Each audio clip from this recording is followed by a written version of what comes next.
पटना 7 साल पढ़ाए, षड्यंत्र करके लोग भगा दिया, वहीं टाइगर सर उपाधि भी दिया लोग। लेकिन ध्यान रखना, जो लंबा लंबा भीड़ का कतार देखती हूँ फर्जी भीड़ रहता है, ओरिजिनल भीड़ नहीं रहता। एक के लड़कवा 4 बैच में बैठल रहता है, 2 हो लेता है। और वहाँ पर 80% टीचर लड़कों की ज़िंदगी के साथ खिलवाड़ करता है। कारण क्या है कि जो सब्जेक्ट तुम्हारा 6 महीना से 8 महीना में ख़त्म होना चाहिए, ठीक है, साला 3-3 साल तक नहीं ख़त्म होता है, तो बोलती हूँ ख़त्म होता है। वहाँ पर मेनली चलता क्या है, टेस्ट के नाम पर लड़का को फंसाओ। और भीड़ बाहर से देखने में और यूट्यूब से लगता है कि बाप रे बाप ये अंबार होगा, खजाना होगा। हम भी पढ़ाए हैं ना, 1200-1500 की भीड़ हम भी झेले हैं। लेकिन वास्तविकता ये है कि मुश्किल से 100-150 अंदर जाएगा, 100-150 बाहर आएगा। बाकी एक ही लड़का बैठा है, खा पी के बैठले है। माने लड़का फर्स्ट क्लास अपना गर्दन आराम मशीन में जाके कटवाता है, बड़ी प्यार से कटवाता है। पढ़ाता कम है, इंस्पायर करने वाला भाषण ज़्यादा देता है, क्योंकि ज़्यादातर लड़के गरीब होते हैं और प्रेरित होने वाली बात से जोश आता है, लेकिन जोश से एग्ज़ाम नहीं निकलता है। हर भाषण देने वाला जो टीचर होता है वो भाषण भले दे दे, अंत में जाते समय जरा सोच के देखना तो कि आज हम क्या पढ़ के निकले, पता चलेगा 0। हमारा वाला भी देखना कंपटीशन पॉइंट का भीड़, तब तुमको पता चलेगा कि भीड़ कहते किसको है, ओरिजिनल में नहीं होता है। और मास्टर फंसाता क्यों है, क्योंकि 100 रुपया इच कैंडिडेट से लेगा। अगर 1000 लड़का बैठ गया तो 1 लाख का खेला हो गया ना। उसके कारण टेस्ट मारो, टेस्ट दो। अरे साला टेस्ट कब देगा यारा, पानी को गर्म करने पर कभी गाढ़ा नहीं होता और मुर्दे का बाल छिलने से हल्का नहीं होता। तुमको हर हाल में दूध को ही गर्म करना होगा, बुक पढ़ना ही होगा। यूट्यूब में तुम रगड़ रगड़ के देख देख के कितना सीख लोगे, फिर तुमको पुनः भिड़ना होगा किस पर, किताब के ज़मीन पर। खैर आ जाओ मूल टॉपिक में। नदी चैप्टर 3-4 गो उधर पढ़ा चुके थे, गंगा पढ़ लिए हो, गोदावरी पढ़ लिए हो।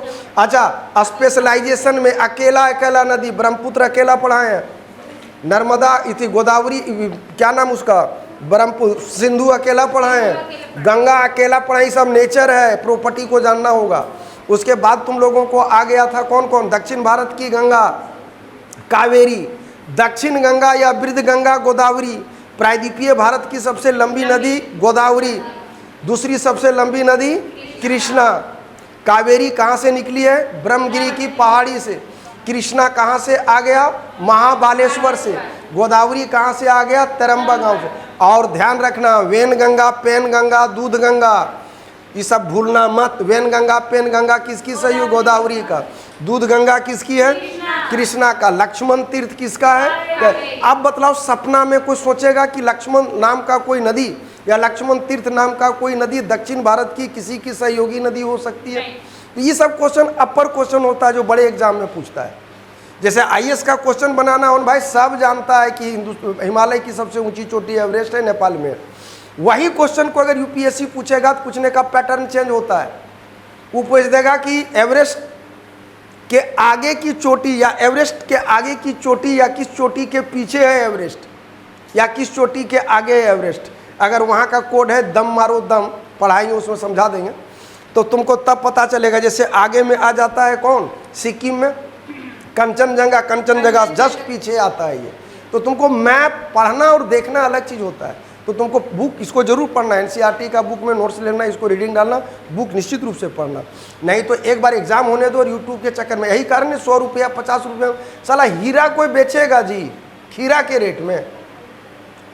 हीरा कोई बेचेगा खीरा के रेट में, और अगर हीरा खीरा के रेट में बेचने लगा साला काहे का हीरा यार, वो नहीं होता है। तुमको बुक पढ़ना होगा। प्रस्तुतिकरण अच्छा लच्छेदार रखना अनदर इशू है, लेकिन वस्तु विषय वस्तु का प्रस्तुतिकरण ये अनदर इशू है।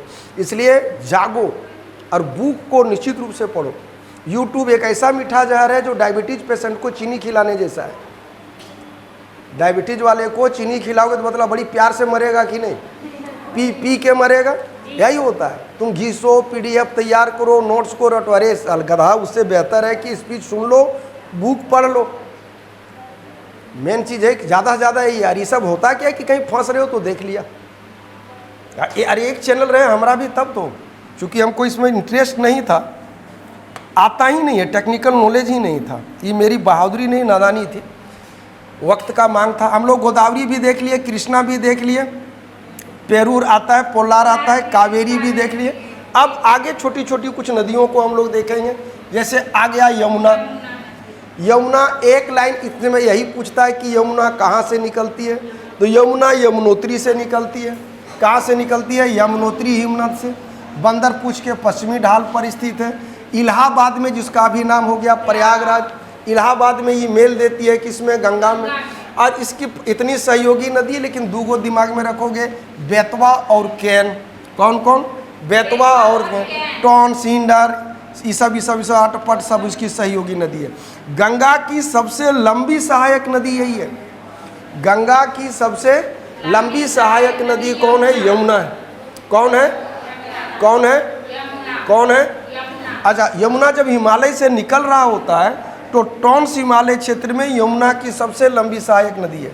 ध्यान रखना, टॉन्स नदी अब देखो, गंगा की सहयोगी यमुना, गंगा की सहयोगी यमुना की सबसे लंबी सहयोगी कौन है भाई? That is Tons.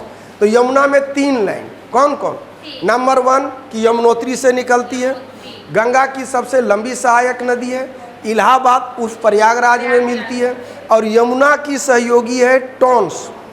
Van Ganga, pen Ganga, Godavari का, हाँ या ना? और कौन गंगा? दूध गंगा हो गया कृष्णा का, लक्ष्मण तीर्थ हो गया कावेरी का। क्लियर है ना? अब ऐसे ही यमुना सहयोगी हो गया गंगा का, यमुना सहयोगी हो गया, यमुना सहयोगी हो गया गंगा का, और यमुना का सहयोगी हो गया टॉन्स। तो क्या हम उम्मीद करें कि यमुना नदी पर 3 पॉइंट रटा गया होगा? यमुना यमुनोत्री से निकलती है, यमुना गंगा की सबसे लंबी सहायक है, यमुना की सहायक पर्वतीय क्षेत्र में, हिमालय क्षेत्र में टॉन्स है। डन है? अब तुम्हारा आता है सोन नदी। सोन तुम लोगों को हम पढ़ा दिए थे अमरकंटक से, हाँ या ना? ये पटना में आकर के गंगा में मेल देती है। यही ना कहा था तुम्हारा जो चंद्रगुप्त मौर्य के दरबार में था, क्या नाम उसका, जो पटना को पोलीब्रोथा कहा है, वही कहा था पटना गंगा और सोन के संगम पर स्थित है। अरे जो किताब लिखा है भाई, क्या नाम भुला रहे, याद आएगा तो बता देंगे। अब ले लो घाघरा। देखो घाघरा का पंच लाइन है, एकरे बोलते हैं सरयू। नहीं जानोगे ना तो लगेगा साला घाघरा अलग नदी है, सरयू अलग नदी है। नहीं, घाघरा और सरयू दोनों एक ही नदी है। और मापचा चुंग, कौन चुंग? मापचा चुंग लिखा होगा कहीं, तो हाँ, मापचा चुंग पहाड़ी से ये हिमनद से निकलती है। कोसी, अभी लगेगा कोसी। देखो कोसी नाम है, कोसी 7 अलग अलग धाराओं के मिलने से बना है। जैसे परिवार, बीवी बच्चा सब मिलकर बना, दादा दादी मिलकर बना, ठीक उसी, अच्छा अकेले में तो कोई परिवार है नहीं, ठीक उसी तरह से कोसी कोई एक पर्टिकुलर नाम नहीं है। कोसी 7 अलग अलग धाराओं के मिलने से बनी है, और उसमें से सबसे प्रमुख धारा आता है अरुणा। कौन है? अरुणा। और ये निकलती है गोसाई थान चोटी से। तो कोसी में 3 लाइन। पहला हुआ कि कोसी 7 अलग अलग धाराओं के मिलने से बनती है, अरुणा मुख्य धारा है, उद्गम माना जाता है गोसाई थान चोटी। कौन चोटी? जोर से बोलो, प्यार से बोलो, दिल से बोलो, मने मन बोलो। डन है? गोसाई थान चोटी से। और कठगोला में ई आ करके मेल दे देती है किसमें? गंगा, बिहार में। अब समझना, गंगा अपने एकदम उन्माद वाली नदी है, जबरदस्त पानी वाली नदी है। ऊपर से हिमालय क्षेत्र से आ रही, देखो हिमालय से निकल रही है गंगा, कोसी, ये डायरेक्ट ढलान से निकलती है। यही कारण ढलान रहेगा, धारा बड़ी तेज रहेगा, और धारा तेज रहता है तो जानते हो पानी का, नदी का पानी माने नहीं रखता। नदी के पानी का वेग महत्वपूर्ण होता है। अगर नदी के पानी के वेग को 2 गुना कर दिया जाए तो काटने की क्षमता 64 गुना बढ़ती है। क्या गुना? 64 गुना। और जब 64 गुना बढ़ेगी तो बतलाओ ढलान में नदी का वेग प्रचंड वेग होगा कि नहीं? तो हल्का काटेगा कि गर्दा उड़ाएगा? और जब गर्दा उड़ाएगा तो नदी अपना रास्ता बदलते रहेगी कि नहीं? तो कोसी नदी अपना रास्ता, यही कारण है कि रास्ता बदल दिया, कोई गाँव में घुस गया तो भयानक तबाही मचाएगा कि नहीं? और वही कारण था कि पटना आए दिन डूबता रहता था। इसी बाढ़ से बचने के लिए कोसी नदी पर में नेपाल में हनुमान नगर में गवर्नमेंट ऑफ इंडिया ने बांध बनाया। डन है?